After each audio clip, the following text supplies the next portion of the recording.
I have an interesting relationship with Campbells River. The first time I went, I struck out. I went to the public prospecting area and got nothing. But then I returned to where it was in the state forest, and I got quite a few gems of all variety in my pan, as well as a tiny bit of gold.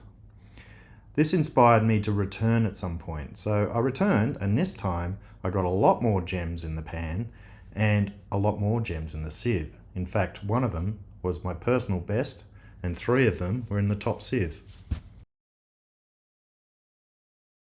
G'day, it's Jason here from In Search of Australia. Today I'm back at Campbell's Creek to see if I can keep that pattern of improvement and get even more gems, larger gems, and more gold. I'm also going to try a few different little ideas I have to see whether I can make things a little more efficient. Hope you enjoy.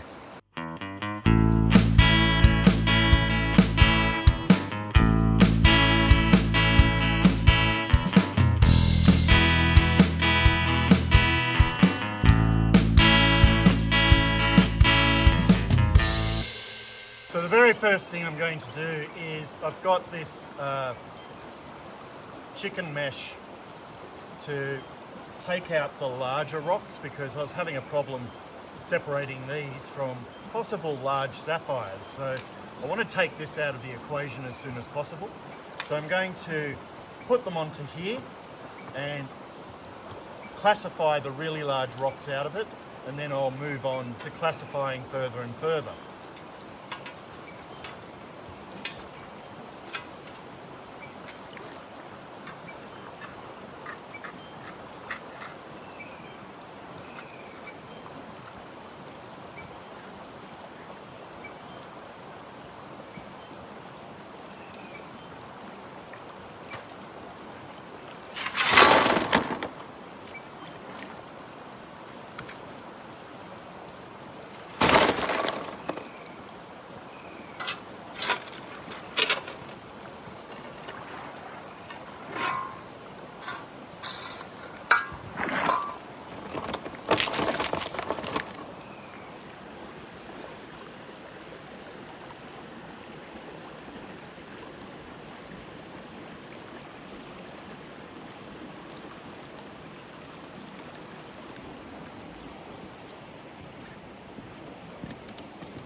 So the idea is I can now take the gravel from this, categorise it here, and take a little bit more care checking whether there's larger sapphires. The one that I got last time could have easily got lodged in this mesh and be discarded. So I'm going to take a little bit more care.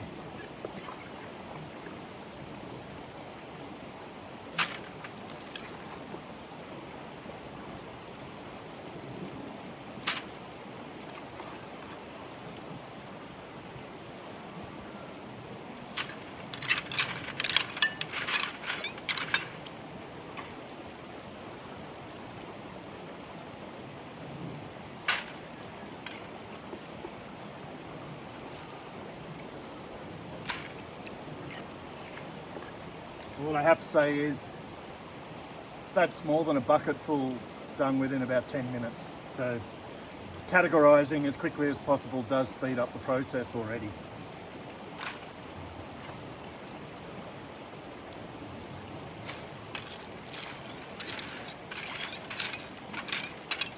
I'll continue doing this and then show the next step.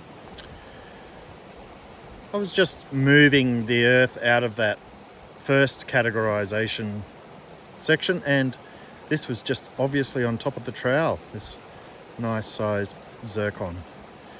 Didn't even have to sift, it just showed up.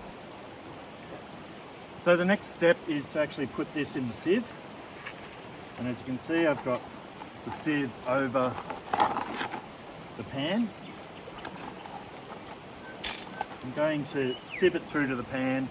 Then what's left in the pan I'm going to put into another bucket and not worry about looking for gold or small gems to start with. So it's to speed up that whole process again, and right at the end I'll go through what's left and see what gold and small gems there are. So once again, just before even sifting, there's a little sapphire sitting there. I'd say I'm onto a good spot because they're showing up so easily. So last time I was here, I definitively said sapphire or gemstones, but that's some nice gold so far. This is just the scraps that I had left in the pan when I was transferring. So I'm very keen to see what comes out of the sluice. And as you can see, lots of zircon, there's a little sapphire, lots of gemstones. But maybe it's gold's turn. So inspired by the lead I found last time, I thought about putting a sinker as an indicator, so to show where the centering was happening in the sieve. So I've got a ball sinker about this big for the top sieve, and this little sinker here for the finer sieve. And so they're going to rattle around with the wash, and I'm hoping they sort of point out where the sapphires should be, because I am noticing a lot of spinel spreads across. So it could be my sieving techniques not exactly centered, but I am interested to see where the lead ends up. So a bit of an experiment, and we'll see if anything shows up next to it.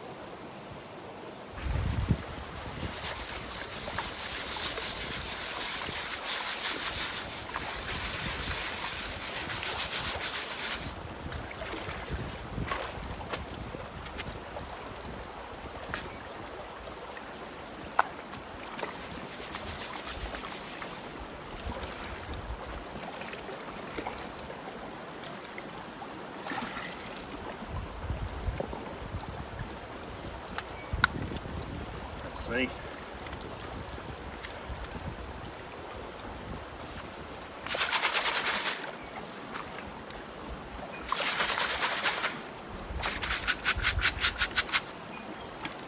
I'm just going to have a little look. Yep. Sinker's right there in the middle, which is sort of what I was hoping.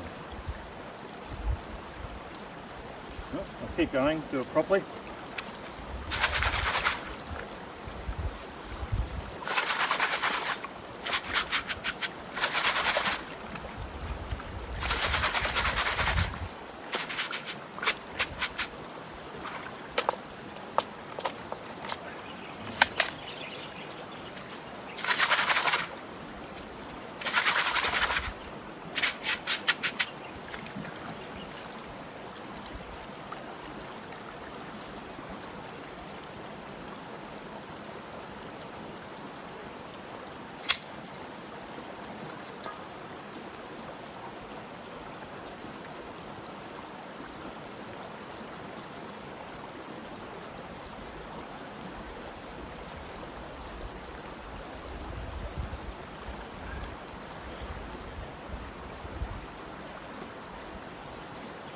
The sinker was right next to a big spinel chip, so that's promising.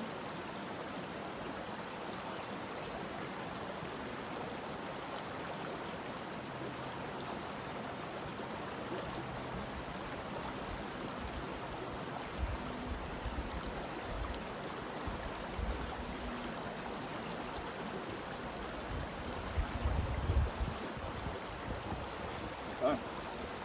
Put that one back in there.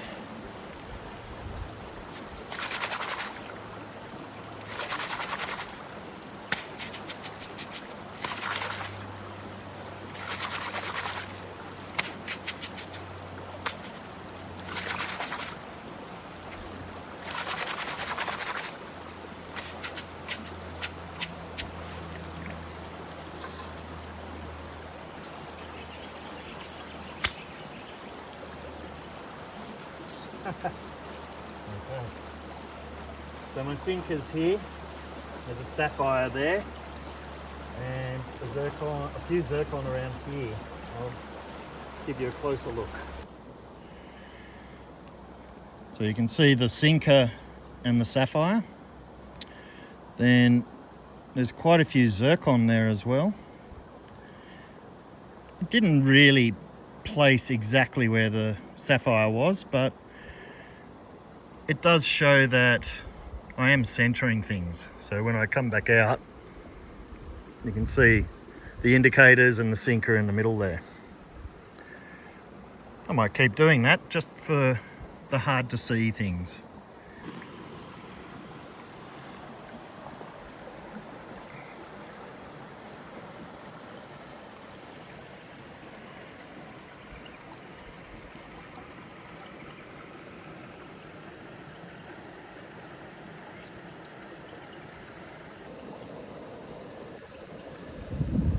So even before I've cleaned it out, there's this interesting dog bone, I guess, shape of gold. And a whole lot of flakes stuck up in the top here. I'm not sure if there's any in there. Yeah, it looks like gold stuck just on the metal. There. And there. Have to be very careful. Final stage is checking the sluice and panning what's left. So I'm thinking I have definitely got more than I got last time. I didn't get as large a sapphire. Got a big zircon though. So I think I emptied that crevice quite well. The yabby pump did bring things up, but because I had to go underwater with the yabby pump, it seemed to counter its ability to suck water back up. So it wasn't quite as good as I'd hoped.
So what I have here is the sluiced material right at the end. So I'm going to pan that. I include that little scrap bit I showed you a moment ago, just to see what the entire amount is in one pan.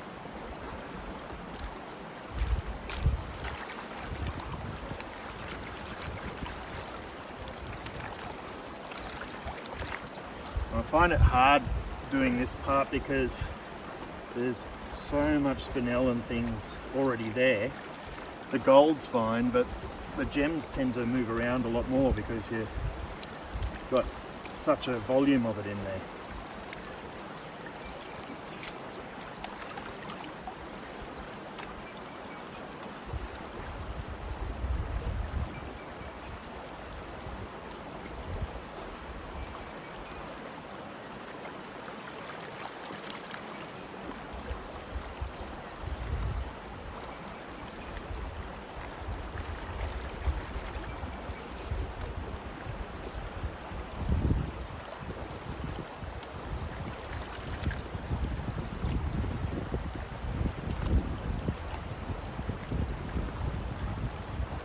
I'm starting to see zircon all around the lip.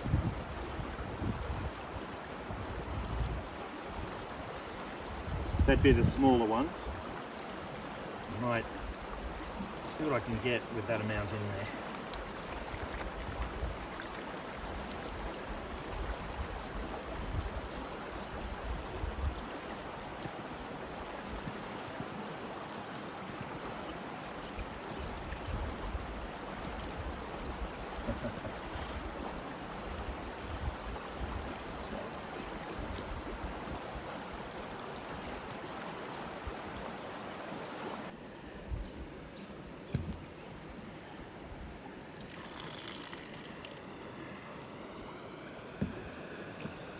Gold everywhere.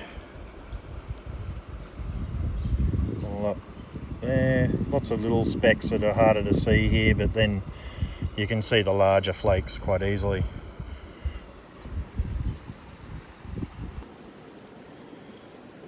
Before I've even emptied the sluice, it's done a nice little collection of gold just there at the top.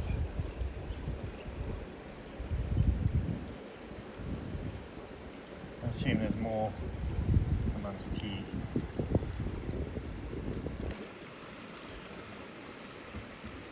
So the second pan from the second bucket. A few larger specks of gold. There's probably a bit more hidden under here because I haven't cleaned it properly. The gems get in the way. You can see sapphires, zircon galore.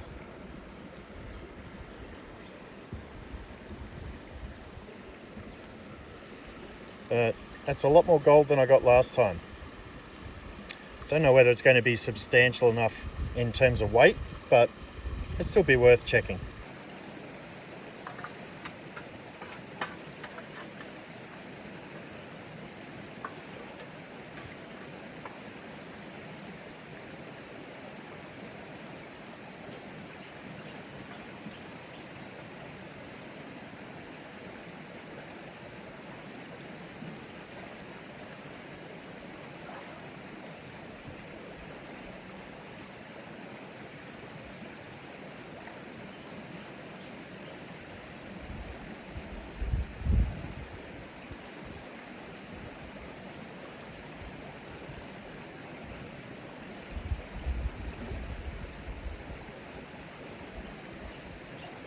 It's a very silty clay,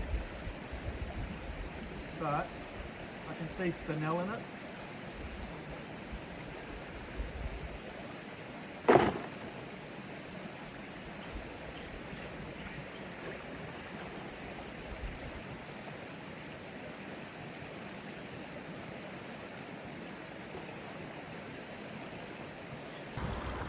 There's a thick silty clay layer there, which may be too dense to hold things, but then there was the normal layer above it, so see how we go.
That might have been an exciting ride there.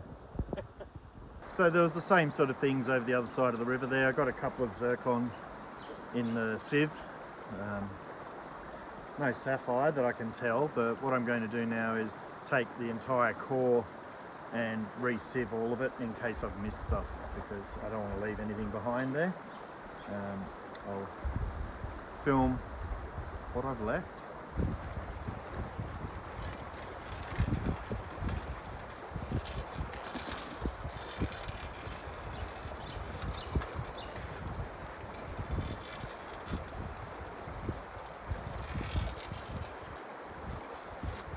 So I'm going to take as much as I can from the core of this.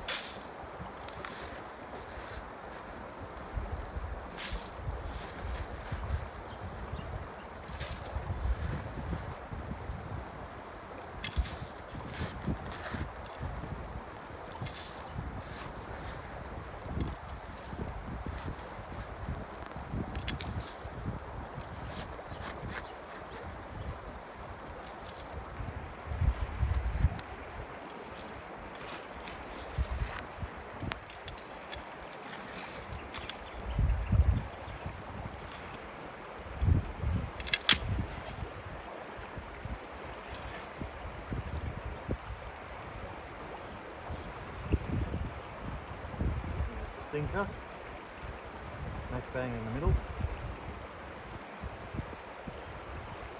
Way.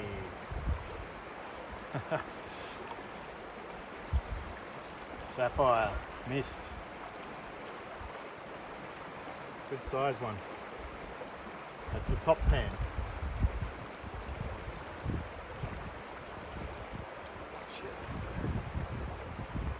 So interestingly, the sinker was still up above the bottom, and so was that sapphire. And it could be because I had too much material in there to sift it properly, but it certainly led me to it.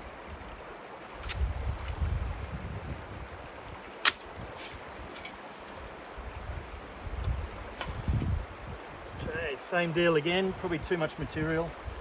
Oh no, it's buried just there.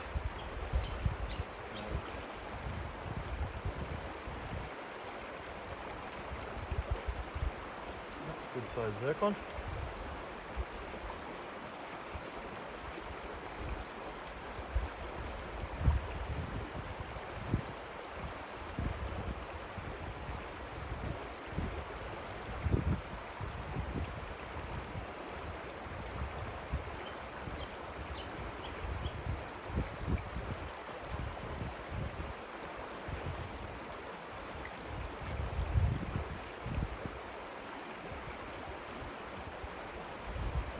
Hello. How you doing? Not bad? I saw your video. Oh, did you? There you go. How's it going? Yeah, not bad.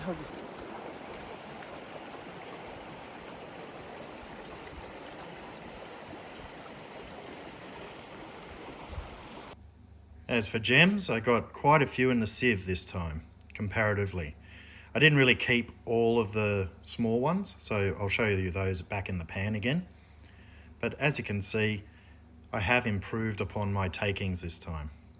With some quite nice deep blue sapphire there. You can only just see the little tip going blue there of the center one. So I didn't bother weighing the gold at this point. I don't think it was enough to really do that. But it was considerably more than last time. So as you can see, there's quite a few nice flakes there. Campbells River still delivered. I now have improved the way that I get my yield, so I will go back in the distant future and probably apply the same techniques, but to a different spot. There was a few spots there that I'm yet to have a go at. I hope you enjoyed.